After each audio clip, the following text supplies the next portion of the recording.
بسم اللہ الرحمن الرحیم۔ السلام علیکم عزیز طلباء، امید ہے آپ سب اپنے گھروں میں خیریت سے ہوں گے۔ بچوں، آج 10 تاریخ ہے 2021 اور دن ہے منگل کا۔ اردو مسمون میں ہم جو ہے اردو کتاب کا صفحہ نمبر 19 اور 20، اس میں ٹاپک جو عنوان جو ہے ہمارا وہ ہے کچھ نیا لکھیں۔ اس میں ہم دیکھیں گے کہ کیا ہے یہ۔ بچوں، میں نے آپ کے ساتھ ایک تصویر جو ہے وہ شیئر کی ہے۔ یہ خط کا لفافہ ہے اور یہ خط ڈالنا جس میں ڈالتے ہیں خط کا ڈبہ، خط ڈالنے والا ڈبہ ہے یہ۔ اور یہ بچوں یہ ڈاکیہ ہے جو خط ہم ڈالتے ہیں ڈبے کے اندر، وہ یہ نکالتا ہے اور پھر گھر گھر جا کے اس کو تقسیم کرتا ہے۔ تو آج ہمارا جو ہے یہ میں نے تصویریں آپ کے ساتھ اس لیے شیئر کی کہ آج ہمارا جو ہے وہ عنوان یہی ہے کہ آج ہم نے خط لکھنے کے طریقہ سیکھنا ہے۔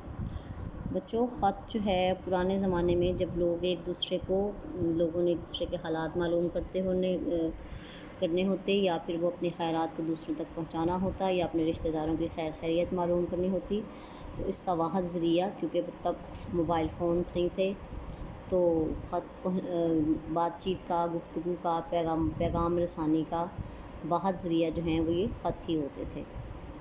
اس لیے خط کو تحریری ملاقات بھی کہا جاتا ہے اور اس کو آدھی ملاقات بھی کہا جاتا ہے۔ خط لکھتے وقت جو ہے وہ ہمیں آج کے دور میں بھی خط لکھے جاتے ہیں، اگرچہ پڑھے لکھے لوگ جو ہیں وہ ای میل بھی استعمال کرتے ہیں، یعنی جدید جو ہے وہ مواصلات کا نظام، خبر پہنچانے کا جدید ذریعہ، جیسے ٹیلی ویژن ہے، نیٹ ورک ہے، فیس بک ہے، ٹویٹر ہے، تو ای میل ہے، تو یہ سارے جو ہیں یہ جدید پیغامات پہنچانے کے جدید ذرائع ہیں، نئے ذرائع ہیں۔ لیکن آج بھی جو ہے وہ خط کی اپنی اہمیت ہے، لوگ جو ہیں وہ ایک دوسرے کو خط لکھتے ہیں۔ تو بچوں، خط لکھنے کے لیے سب سے پہلے ہمیں کن کن باتوں کو مد نظر رکھنا چاہیے، آئیے دیکھتے ہیں۔ سب سے پہلے جو ہے صفحے کے انتہائی دائیں طرف، یعنی جیسے آپ کی کتاب ہے اس کا صفحہ، تو اس کے پہلے صفحے کی پہلی سطر کس کو کہتے ہیں؟ لائن کو۔ پہلی سطر کے انتہائی دائیں طرف یعنی رائٹ سائڈ پہ ہم نے کیا لکھنا ہے؟ مقام، یعنی جس جگہ سے ہم خط لکھ رہے ہیں اس جگہ کا ہم نے نام لکھنا ہے اور اس کے نیچے تاریخ لکھنی ہے۔ اس کے بعد نئی سطر کا مطلب اگلی سطر، اگلی لائن میں ہم نے مکتوب علیہ، جس کو خط لکھا جا رہا ہے اس کو مناسب انداز میں مخاطب کرنا ہے اور پھر السلام علیکم لکھنا ہے۔ اس کے بعد اگلا جو ہے وہ ہے خط کا نفس مضمون مکمل ہونے پر انتہائی بائیں طرف اپنا نام لکھیں، یعنی جب ہم نے خط کا نفس مضمون لکھ لینا ہے، ہم جو بات کہنا چاہتے ہیں، جس مقصد کے لیے ہم نے خط لکھا ہے وہ ہم لکھیں گے، اور اس کے بعد اس کے انتہائی بائیں طرف یعنی لیفٹ سائڈ پہ ہم اپنا نام لکھیں گے۔ جیسے مثال کے طور پر والد صاحب کے نام خط لکھتے ہیں تو یوں لکھیں گے۔ آگے جو ہے وہ اس کا خاکہ جو ہے وہ میں آپ کے ساتھ جو ہے وہ ڈسکس کروں گی، آپ کے ساتھ شیئر کروں گی۔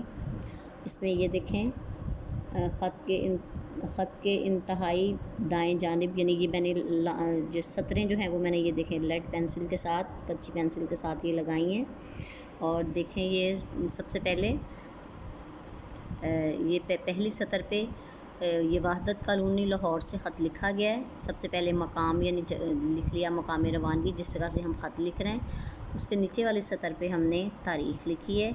اس کے بعد تیسری سطر کے بالکل درمیان میں، چونکہ یہ خط جو ہے وہ ابا جان کے نام، ایک بچی نے اپنے ابا جان کے نام خط لکھا ہے، تو اس لیے اس نے اپنے والد صاحب کو بہت ادب اور احترام کے ساتھ پیارے ابو جان کہہ کر مخاطب کیا ہے، اور اس کے آگے ندائیہ علامت لگائی ہے۔ ندائیہ علامت ہم تب لگاتے ہیں جب ہم کسی کو مخاطب کرتے ہیں، کسی کو پکارتے ہیں۔ اس کے بعد بچوں اگلی سطر پر السلام علیکم ورحمۃ اللہ، اگر آپ نے نہیں لکھنا تو لکھیں تو بہتر ہے، نہ بھی لکھیں گے تو کوئی مسئلہ نہیں ہے۔ السلام علیکم کے ساتھ آپ نے پھر ندائیہ علامت لگانی ہے۔ اس کے بعد آپ کا خط ملا، یہ ہم اوپر بھی لکھ سکتے ہیں اور اس نیچے والی سطر پہ بھی لکھ سکتے ہیں۔ بچوں، جب ہم خط لکھتے ہیں تو یہاں سے ہمارا نفس مضمون شروع ہوتا ہے، آپ کا خط ملا سے ہمارا نفس مضمون شروع ہوتا ہے، یعنی خط کا وہ حصہ جو سب سے اہم حصہ ہے، اور اس میں ہم بتاتے ہیں کہ خط لکھنے کا مقصد کیا تھا۔ اس پورے نفس مضمون میں خط لکھنے کا مقصد لکھا جاتا ہے۔ تو بچوں اس میں سب سے پہلے اپنی خیریت بتاتے ہیں اور اگلے کی خیریت معلوم کرتے ہیں۔ اس کے لیے ہم ایک دو جملے لکھتے ہیں، جیسے اس بچی نے لکھا ہے کہ آپ کا خط ملا، آپ کی خیریت کے بارے میں جان کر خوشی ہوئی۔ یہ دیکھیں چھوٹے چھوٹے جملے لکھے ہوئے ہیں، اور آپ نے جب خط لکھنا ہے تو آپ نے بھی اس طرح چھوٹے چھوٹے جملے لکھنے ہیں۔